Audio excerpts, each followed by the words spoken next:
Olá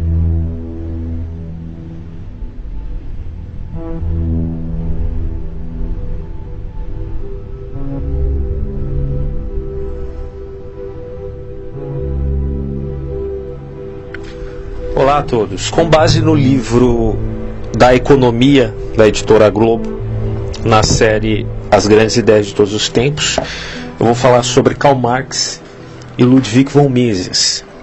Então, Karl Marx viveu em 1818 e morreu em 1883.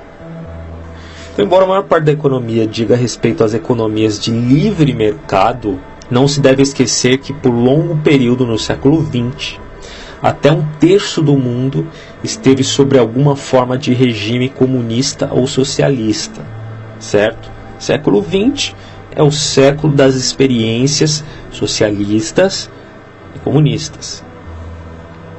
Ou só socialistas, né? Como que entendendo que o comunismo nunca, ou que o socialismo nunca chegou ao patamar de comunismo.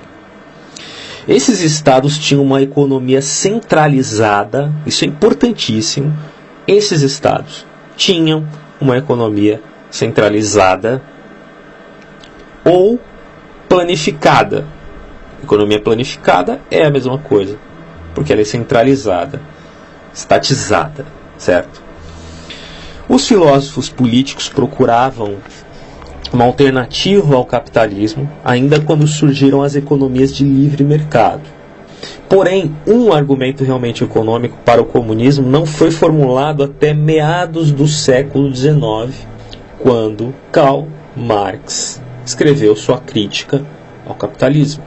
Se a influência de Marx é tida como política, ela era talvez mais que qualquer outra uma crítica sobre a economia.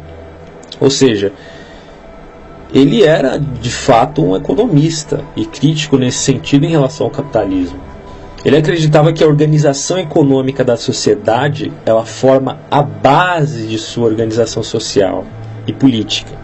Então, para ele, a economia é fundamental. A economia, portanto, conduz à mudança.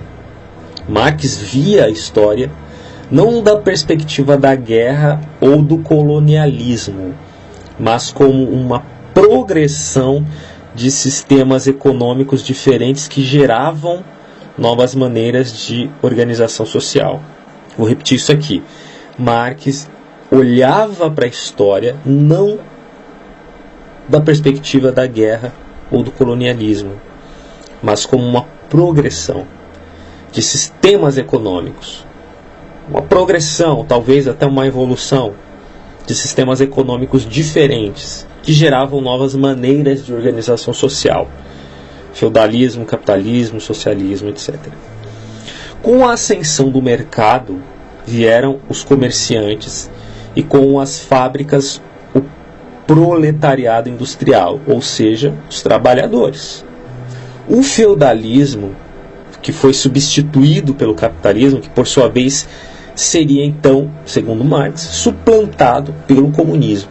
Em seu manifesto comunista, de 1848, Karl Marx disse que isso ocorreria com a Revolução. Para explicar o que considerava ser uma mudança inevitável, o alemão, judeu, né, também, analisou o sistema capitalista e sua fraqueza inerente no seu livro Das Kapital, ou seja, O Capital, que foi escrito em 3 volumosos livros. Contudo, Marx não foi totalmente crítico do capitalismo. Isso é um ponto importante. Ele o via como etapa historicamente necessária no progresso econômico, substituindo sistemas que ele considerava ultrapassados. Ou seja, não é que o capitalismo seja o demônio. O capitalismo é uma etapa que deve ser superada. Há então nesse sentido uma concepção progressista. E aí ele dá, por exemplo, em que os camponeses eram legalmente ligados aos senhores proprietários de terras. Esse é o feudalismo. E o mercantilismo, em que os governos controlam o comércio exterior. Então, com quase admiração, ele descreveu como o capitalismo havia, de fato, impulsionado a inovação tecnológica e a eficiência industrial. Mas ele acreditava que, afinal, o capitalismo era apenas uma etapa, ok, de transição em um sistema imperfeito, cujas falhas levariam inevitavelmente à sua queda e substituição. Bom, a gente tem uma etapa aqui, que é o capitalismo. Esse capitalismo está em processo de transição na história. Então ele inevitavelmente, por ter falhas internas, deve ser substituído por um outro sistema. Existe então uma progressão na história, uma mudança social. No centro dessa análise, estava também a divisão da sociedade em uma burguesia, veja, uma burguesia, ou seja, uma minoria que possuía os meios de produção, e um proletariado, a maioria que constituía a força de trabalho. Tá certo? Burguesia é a minoria que possui os meios de produção. Burguesia, então, não é só aquela classe média, aquele indivíduo que ganha muito bem, mas é aquele que possui os meios de produção. E o proletariado é a maioria que constitui a força de trabalho em relação a esses meios de produção.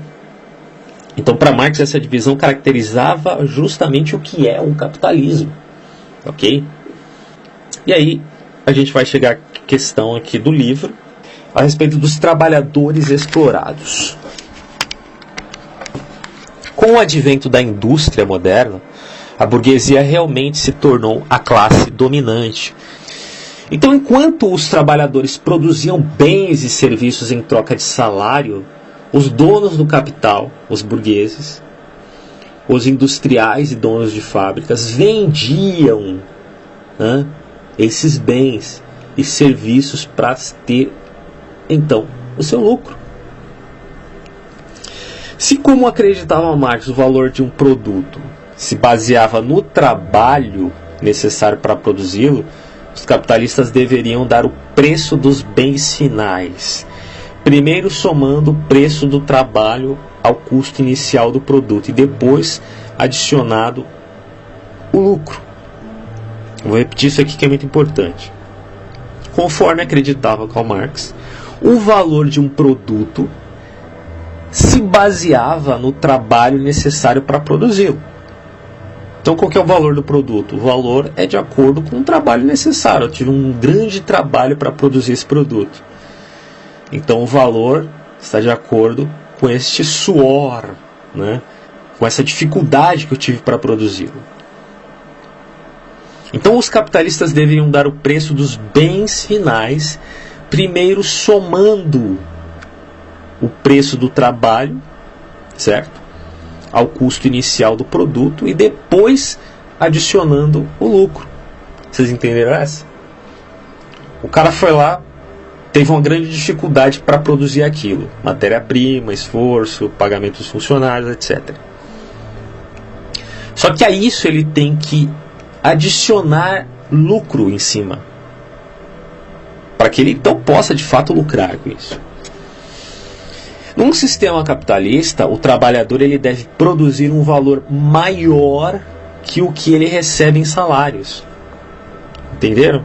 Assim, os capitalistas extraem dos trabalhadores uma mais-valia, ou seja, o lucro. Então, o conceito de mais-valia é justamente esse, onde os capitalistas, segundo Marx, veja bem, tiram dos trabalhadores o lucro, certo? E aí, para Marx, isso era uma espécie de, digamos, uma exploração. Para elevar o lucro, claro que é do interesse dos capitalistas manter os salários baixos, mas também introduzir tecnologia para aumentar a eficiência. Em geral, condenando o pessoal a um trabalho degradante ou monótono ou ao desemprego. Essa exploração da mão de obra vista por Marx como um traço imprescindível do capitalismo, recusa aos trabalhadores tanto uma recompensa financeira adequada quanto a satisfação no trabalho, alienando-os, certo, do processo de produção. Então Marx argumentou que essa alienação inevitavelmente ocasionaria agitação social. E essa agitação social era parte do proletariado que estaria sendo explorado pela burguesia, pela classe média envolvida nos meios de produção.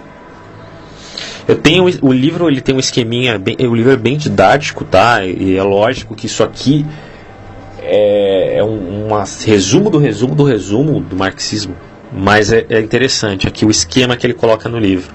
O esquema é mais ou menos assim, ó. Sobre o capitalismo, a gente tem duas, colunas.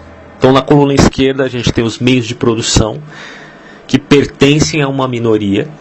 A minoria explora o trabalho da maioria e obtém lucro, mas inadvertidamente ela torna os trabalhadores mais capazes e instruídos. E os trabalhadores percebem sua posição e querem se livrar da opressão. Certo? O meio de produção pertence à minoria, a minoria explora o trabalho da maioria, obtém o lucro, mas inadvertidamente os trabalhadores se tornam capazes e instruídos, afinal de contas, precisam de instrução para fazer o serviço, e os trabalhadores logo percebem sua posição e querem se livrar da opressão.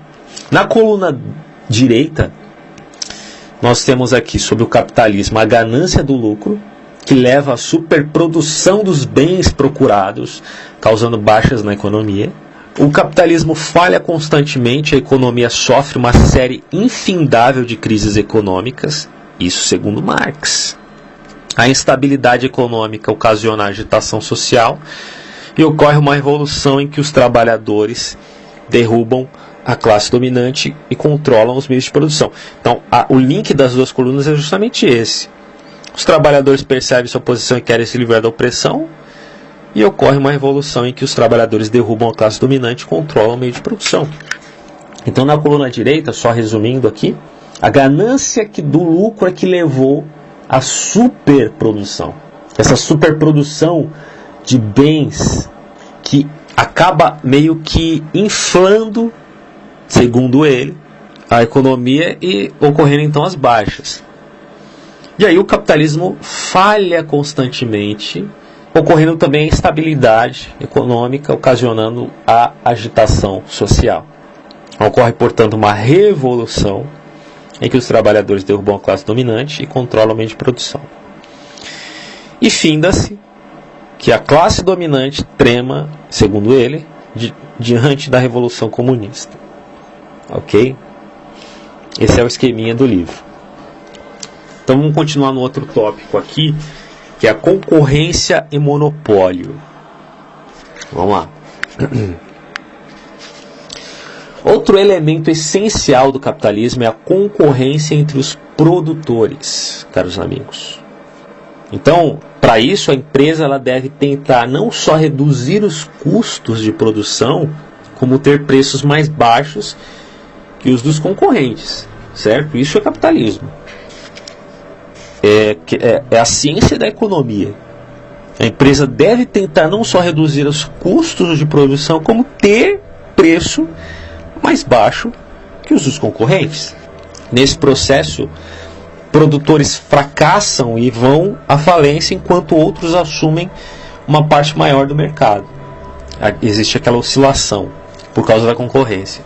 Então a tendência, disse Marx, era cada vez menos produtores controlarem os meios de produção e uma burguesia sempre menor concentrar a riqueza.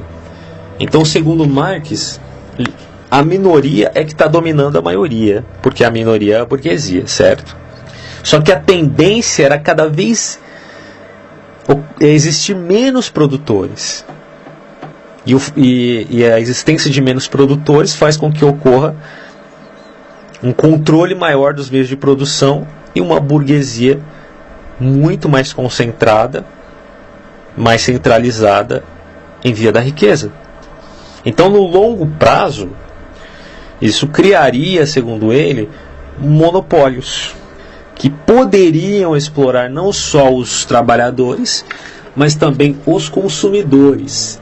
Ao mesmo tempo, as fileiras do proletariado se inchariam com a ex-burguesia e os desempregados.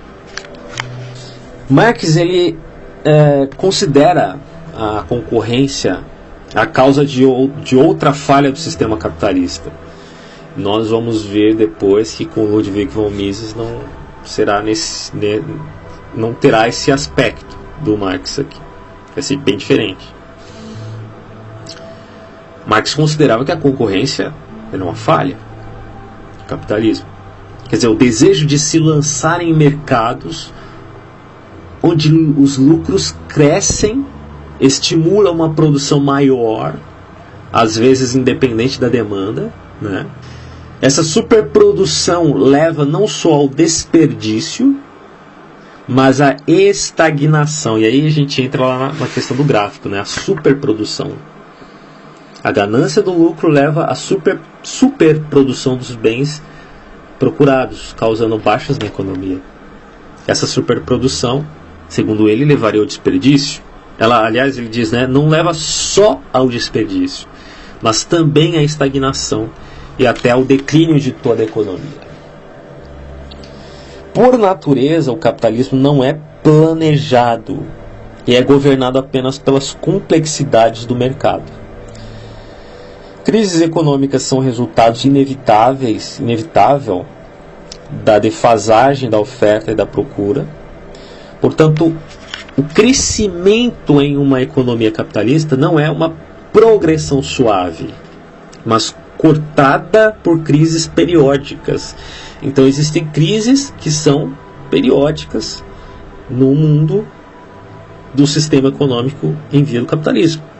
E segundo ele, teriam frequência cada vez maior até um possível colapso.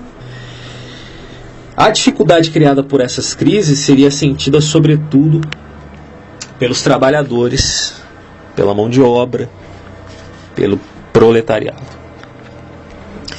Então, para Marx, tais fraquezas aparentemente insuperáveis da economia capitalista levariam, enfim, ao seu colapso. Então, para explicar como isso ocorreria, ele usou a concepção do filósofo alemão Georg Hegel, que mostrava como ideias contraditórias se resolviam num processo dialético. Quer dizer, qualquer ideia ou situação é a tese inicial, contém em si uma contradição, que é a antítese, e desse conflito surge uma noção nova, mais rica, que é a síntese. Tese, antítese e síntese. Claro que para Hegel isso tem uma amplitude muito maior. Para Marx é baseado numa dialética puramente materialista. Então Marx considerava que as contradições inerentes às economias, personificadas nos conflitos entre grupos ou classes diferentes, conduziam à mudança histórica. Ele analisou a exploração e a alienação do proletariado pela burguesia sobre o capitalismo como um exemplo de contradição social, em que a tese capitalismo contém a própria antítese, os trabalhadores explorados. Entenderam? A opressão e a alienação destes, associadas à instabilidade inerente de uma economia capitalista, tropeçando de crise em crise, resultaria em um enorme descontentamento social. Uma revolução proletária era tanto inevitável quanto necessária para trazer o sucessor do capitalismo na progressão histórica, que é justamente a síntese. E o que é a síntese do marxismo? Ora, amigos, nada mais, nada menos que o comunismo. É óbvio, a síntese é o comunismo. Marx encorajou então a revolução nas palavras finais do Manifesto Comunista, onde ele diz o seguinte: os proletariados não têm nada a perder senão seus grilhões, têm um mundo para ganhar, trabalhadores de todos os países, univos. Veja só essas palavras interessantes. Trabalhadores de todos os países. Univos. Mundo. O que rege o mundo? Que sistema rege o mundo? Vamos mudá-lo. É uma revolução internacional. E aí nós chegamos ao tópico aqui do livro Revolução. Muito interessante. Marx previu que deposta a burguesia, tirada a burguesia, os meios de produção seriam tomados pelo proletariado, ok? Sim. De início, isso levaria ao que Marx chamou de ditadura do proletariado. Ei, amigo. Marx previu que tirar isso da mão da burguesia, inevitavelmente, levaria à ditadura do proletariado. E haveria a necessidade de ser uma ditadura. É um ponto importantíssimo. Porque é uma forma de socialismo em que o poder econômico estaria nas mãos da maioria. O poder econômico não estaria mais nas mãos da burguesia, da minoria. Mas agora estaria com o proletariado. Ok? Concepções marxistas. Porque a gente pode perguntar, né?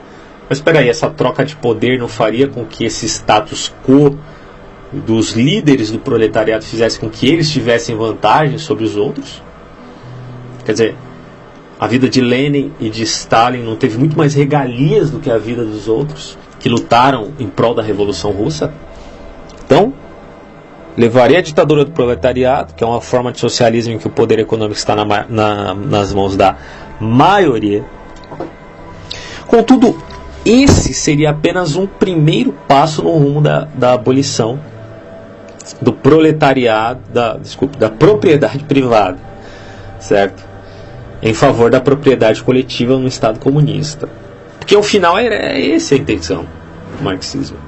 Ou seja, acabar com a propriedade privada em favor da propriedade coletiva e então fundamentar um Estado de fato comum a todos, comunista.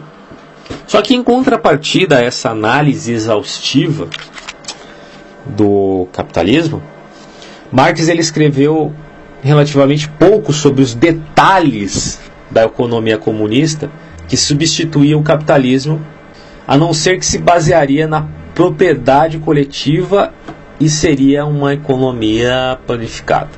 Economia planificada a fim de garantir a coerência de oferta e procura.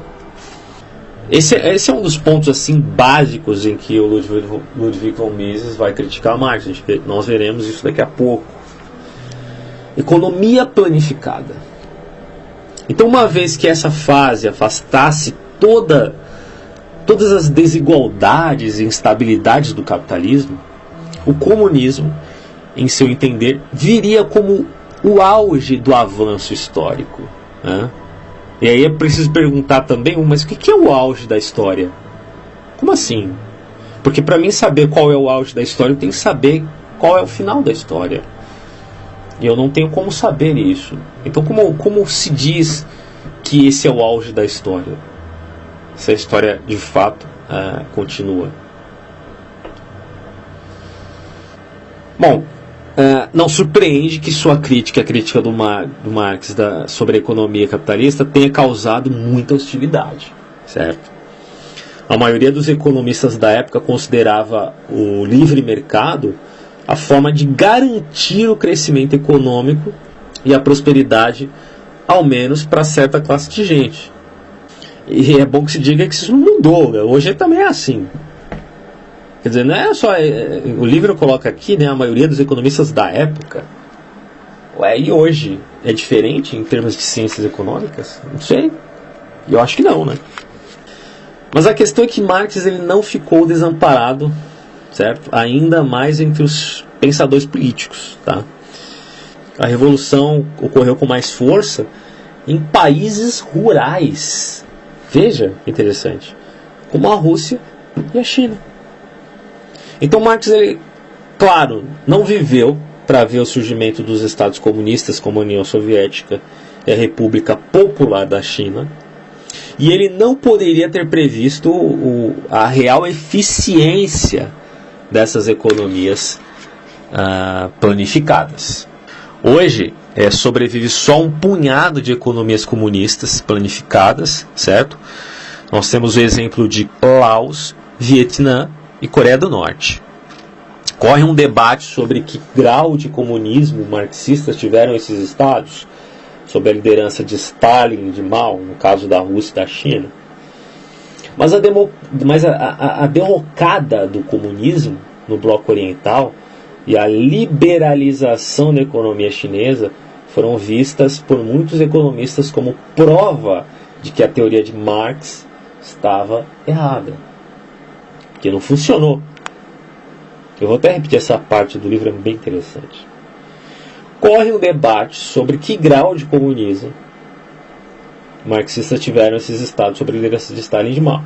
Mas a derrocada do comunismo no bloco oriental e a liberalização da economia chinesa, porque hoje a China é uma potência econômica capitalista, embora mantenha a ideologia ditatorial do socialismo, foram vistas por muitos economistas como prova de que a teoria de Marx estava errada.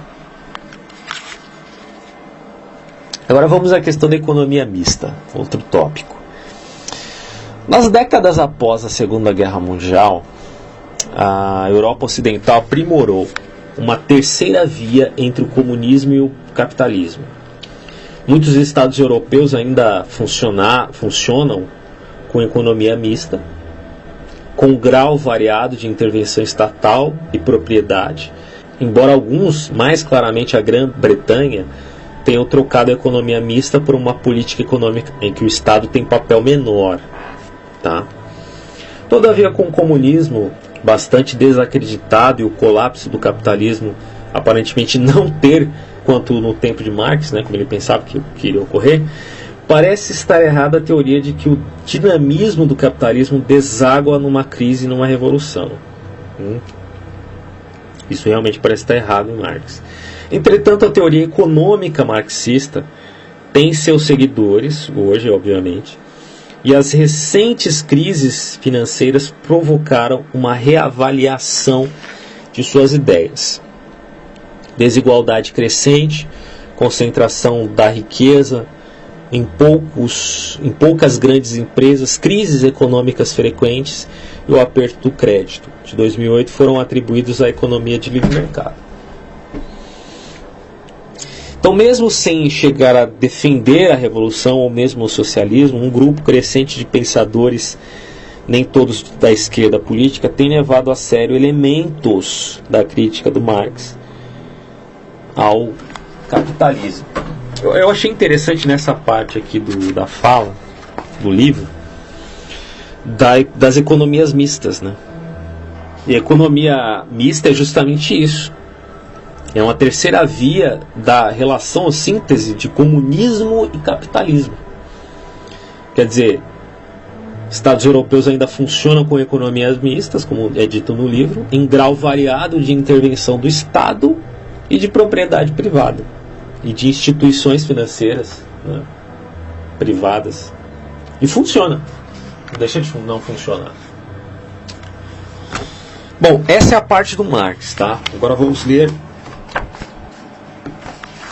como eu tinha definido no começo do vídeo, a respeito da crítica de Ludwig von Mises, a respeito justamente do marxismo. Tá? Vamos lá. Então vamos colocar o contexto aqui. Ludwig von Mises nasceu em 1881 e morreu em 1973. Ok? Você vê que o Marx ele morreu em 1883, e quando ele morreu, Ludwig von Mises já tinha nascido. Ele morreu 2 anos depois que Ludwig von Mises tinha nascido. Então, bom, em 1867, Karl Marx compara o socialismo científico organizado a uma fábrica imensa. Em 1908, o economista italiano Enrico Baroni diz que se pode obter eficiência em um Estado socialista. Então, o economista italiano, em 1908, diz que pode ocorrer uma certa eficiência econômica, digo, sempre no viés econômico, tá? em um Estado socialista. Depois, em 1929, o economista americano Fred Taylor afirma que tentativa e erro matemáticos podem atingir o equilíbrio no socialismo. Em 1934-35, os economistas Lionel Robbins e Friedrich Hayek enfatizam problemas práticos no socialismo, como a escala de cálculo necessário e a inexistência de risco. Então, eu vou começar aqui a parte do Ludwig von Mises com um gráfico. O gráfico é assim. Existe uma produção moderna. A produção moderna é complexa e é diversificada, certo? Só preços e lucros conseguem orientar com eficiência o investimento. Sob o socialismo, o Estado possui os meios de produção. Sem propriedade privada, nem rivalidade, existe pouca informação ou incentivo a uma produção eficiente. Logo, conclusão, socialismo é a extinção da economia racional. Ponto. Basicamente, em síntese, essa é a refutação do Mises. A produção moderna é complexa, é diversificada, certo? Só preços e lucros conseguem orientar com eficiência o investimento. Então a concorrência é importantíssima em relação a preços e lucros. Quer dizer, para que eu tenha a ciência da riqueza, a economia, eu tenho que ter uma oscilação de preços e lucros de acordo com a concorrência. Só que no socialismo, o Estado é que possui os meios de produção. Sem propriedade privada, nem rivalidade, existe pouca informação. Essa é a grande questão. Existe pouca informação ou incentivo. Não existe informação e não existe incentivo a uma produção de fato eficiente. Então o socialismo é a extinção da economia racional. Ponto. Basicamente essa é a crítica do Ludwig von Mises. Então vamos ler o texto, certo? Para nós avaliarmos tudo. O filósofo alemão Karl Marx escreveu a Organização Econômica Socialista em sua grande obra O Capital, de 1867, na página 100 até a 105.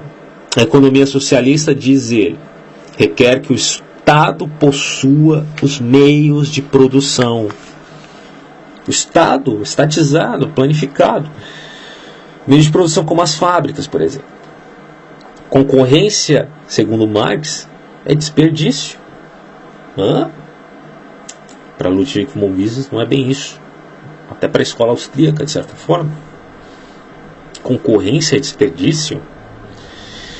O fato é que Marx propôs que a sociedade funcionasse como uma fábrica enorme e acreditava que o capitalismo inevitavelmente causaria revolução, porque entraria em colapso, né? É importante salientar isso, né? Que no marxismo a visão é que a sociedade é essa grande máquina. O Estado é essa grande máquina e não as instituições privadas dentro dele. Por isso que é necessário planificar a economia. Então, os economistas levaram a sério as ideias de Marx. Aliás, como a gente citou aqui, tem os nomes. Enrico Baroni, Fred Taylor, levaram a sério essa ideia. Aliás, quando o italiano Vilfredo Pareto usou a matemática para demonstrar que a concorrência de livre mercado produz resultados eficazes, ele também disse que estes poderiam ser atingidos pelo planejamento central socialista. A gente precisava ler como ele aderiu a essa ideia, né, a parte do Vilfredo Pareto, para chegar a essa conclusão. E, como eu tinha citado o Enrico Baroni, ele fala aqui, seu compatriota economista Enrico Baroni elaborou essa ideia justamente em 1908. Poucos anos depois, a Europa foi tomada pela Primeira Guerra Mundial. Foi vista por muitos como um fracasso catastrófico da velha ordem, né? E a Revolução Russa, em 1917, deu um exemplo da tomada socialista da economia, e as potências derrotadas na guerra, a Alemanha, a Áustria e a Hungria, viram o Partido Socialista tomar de fato o poder. Ok? Os economistas do livre mercado eram incapazes de apresentar contra-argumentos teóricos ao socialismo. Mas então, em 1920, o austríaco Ludwig von Mises levantou uma objeção fundamental ao dizer que o planejamento do socialismo era impossível, conforme nós descrevemos inicialmente no gráfico do livro. Por exemplo, vamos ao tópico cálculo com moeda. O artigo de von Mises de 1920, o cálculo econômico do socialismo, continha uma contestação simples. Dizia que a produção na economia moderna é tão complexa. Esse é um ponto básico na argumentação do Mises. É tão complexa que a informação dada pelos preços do mercado, gerados pela rivalidade de muitos produtos, são voltados para o lucro. Isso é essencial ao planejamento. Preços e lucros são necessários para determinar onde está a procura e orientar o investimento. Acho que isso tem que ficar muito bem sacado na crítica do Mises ao socialismo. O socialismo, para Marx, é o Estado e a sociedade como uma grande máquina. Só que nessa economia planificada não existe concorrência. Só que a economia, desde os primórdios até a economia moderna, ela é extremamente complexa e diversificada. E essa diversificação exige-se que se tenha preços e lucros para orientar com eficiência esses investimentos. Porque é preciso investir para se saber qual o desejo da população em relação a tal produto e para se engajar no que se refere à complexidade e à diversidade das pessoas. Então, as ideias iniciaram um debate entre capitalismo e socialismo chamado cálculo socialista, certo? Então, o debate é esse, é cálculo socialista ou debate dos sistemas. Então, imagine o planejamento de uma ferrovia ligando duas cidades, por exemplo. Que percurso ela deve fazer? E será que deve mesmo ser construída? Essas decisões exigem a comparação de benefícios e custos. Quer dizer, os benefícios são a economia nas despesas de transporte de muitos passageiros. Os custos incluem horas de trabalho, ferro, carvão, maquinário, etc. Então é essencial usar uma unidade comum, ok, para fazer esse cálculo, que é a moeda, cujo valor se baseia nos preços de mercado. Contudo, no socialismo deixam de existir os preços genuínos desses itens, porque o Estado tem que criar os preços.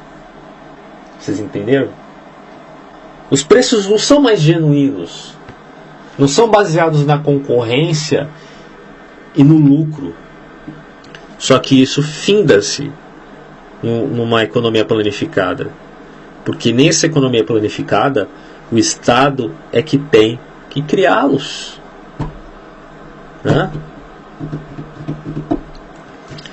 Von Mises disse que com relação aos bens de consumo não havia grande problema. Não é difícil decidir com base nas preferências do consumidor se a terra é destinada à produção de 1000 litros de vinho ou a 500 litros de óleo. Nem se trata de problema para a produção simples como numa empresa familiar.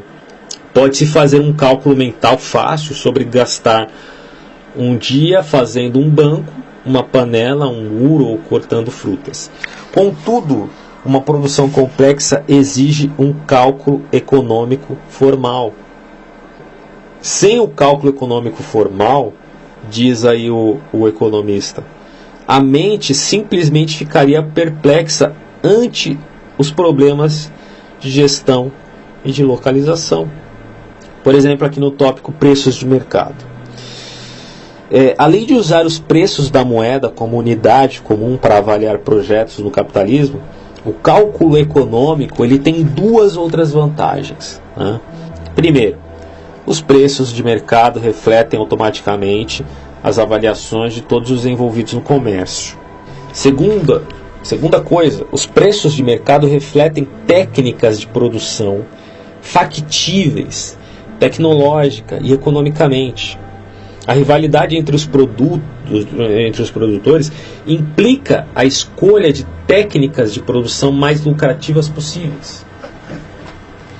Então o von Mises ele afirmou que preços de mercado genuínos dependem da existência de dinheiro que deve ser usado em todas as etapas para comprar e vender os artigos presentes na produção e para comprá-los e vendê-los ao consumo. O dinheiro é usado de modo mais restrito no sistema socialista. Então essa mensuração ignora a escassez relativa dos diversos materiais, as diversas qualidades na mão de obra ou o tempo real em oposição ao trabalho tomado pelo processo de produção.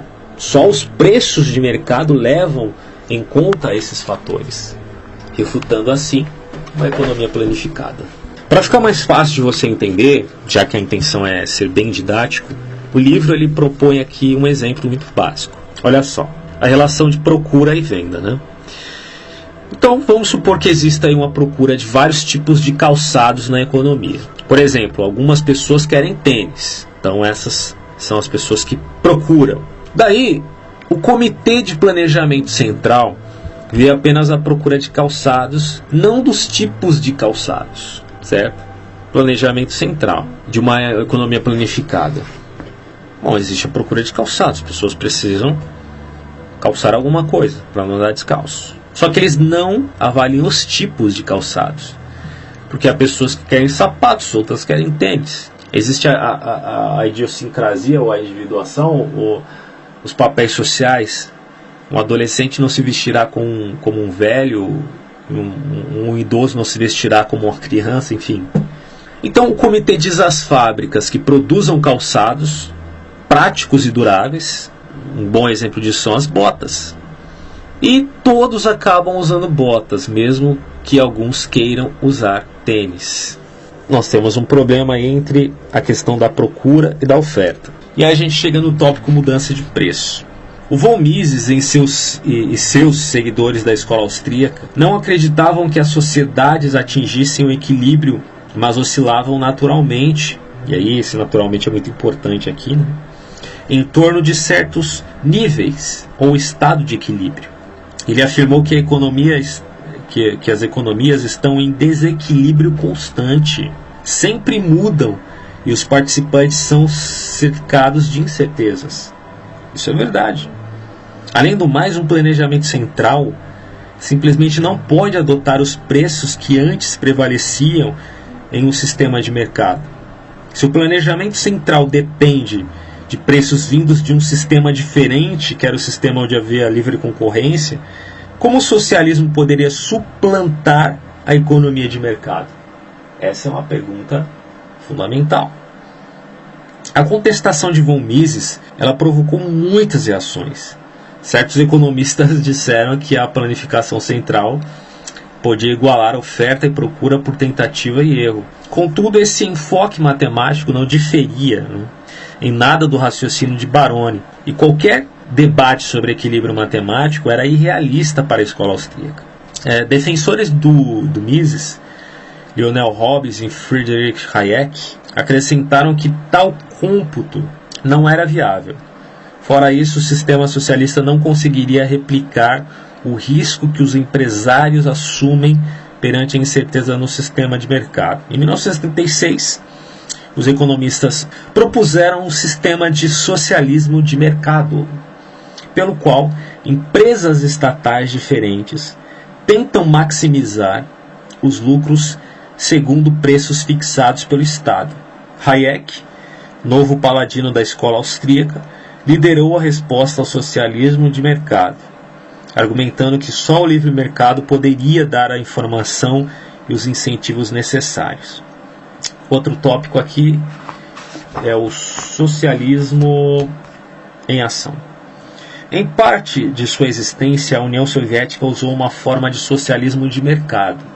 De início, pareceu ir bem, mas o sistema econômico sofria de problemas persistentes. Houve tentativas periódicas de reforma, mudando as metas de produção para vendas e tentando dar mais discrição às empresas estatais. Mas estas quase sempre escondiam dos planejadores centrais os recursos, atingiam as metas por atalho que não atendiam às necessidades dos clientes e negligenciavam tarefas externas aos seus planos. Houve desperdício considerável e a produção ficou bem aquém das metas. Quando o sistema ruiu, a preocupação da escola austríaca com incentivos e informação parecia até muito bem justificada. Von Mises era igualmente crítico de qualquer tipo de intervenção governamental na economia de mercado. Para ele, o mais importante era a menor intervenção estatal, porque a intervenção produz efeitos adversos que levam à nova intervenção, até que pouco a pouco a sociedade é levada ao socialismo real, como que acontece aqui no Brasil, né? Na economia de mercado, as empresas lucram e, na opinião dele e da escola austríaca, não deveriam existir restrições a tal atividade proveitosa. A escola austríaca não aceita o conceito de falha de mercado, ou ao menos o considera superado pela falha do governo. Ela crê que o monopólio seja causado por governos e não pela empresa privada, diferente de Marx. Marx acreditava que o monopólio ficava na mão dos burgueses, né? Cada vez mais ia se centralizando na mão de poucos. Só que para Ludwig von Mises, a realidade é que o monopólio é causado por governos e não por empresas privadas. As externalidades, resultados que não se refletem nos preços de mercado, como poluição, são levadas em conta pelos consumidores ou solucionadas por associações voluntárias ou pelas reações daqueles cujos direitos de propriedade são afetados por elas. Então, para a escola austríaca, uma das piores formas de intervenção governamental é na oferta de moeda. A escola afirma que quando os governos inflacionam a oferta de moeda, emitindo mais dinheiro, por exemplo, as taxas de juros ficam muito baixas, o que por sua vez resulta em investimentos ruins. A única coisa a fazer quando uma bolha estoura é aceitar as falhas comerciais e a consequente depressão. Essa doutrina recomenda o fim dos bancos centrais e o lastreamento da moeda em um padrão real, como o ouro. A escola austríaca acredita piamente num governo menor intervenção estatal. Em 1900, havia 5 escolas econômicas principais, né? O marxismo, a escola histórica alemã, também crítica do sistema de mercado, e 3 versões do enfoque dominante de livre mercado: a escola britânica, liderada por Alfredo Marshall, a escola Lausanne, centrada no equilíbrio geral através de equações matemáticas, e a escola austríaca, liderada por Karl Menger, que também é falado dele nesse livro, né? E a britânica e a Lausanne tornaram-se a linha econômica dominante, mas a austríaca trilhou um caminho inflexível. Só há pouco tempo após a crise financeira de 2008 e a derrocada do socialismo, sua popularidade começou a crescer. Bom, gente, de fato é polêmico, mas a crítica de von Mises é muito certeira, muito pontual. Vou só relatar um pouco aqui da biografia dele no livro também. Ele foi líder da escola austríaca, era filho de um engenheiro ferroviário, nasceu em 1881 em Lemberg, na Áustria-Hungria. Estudou na Universidade de Viena. Von Mises trabalhou na Câmara do Comércio de Viena, como principal conselheiro econômico do governo austríaco. Ao mesmo tempo lecionou teoria econômica na universidade, onde atraiu seguidores dedicados, mas não chegou a mestre. Em 1974, preocupado com a influência nazista na Áustria, aceitou uma cátedra na Universidade de Genebra. Em agosto de 1940, pouco depois de a Alemanha invadir a França, ele emigrou para Nova York, Estados Unidos, e lecionou teoria econômica na Universidade de Nova York, em 1948 e 1967, morreu em 73. É isso. Fiquem aí com a síntese. Grande abraço, tchau.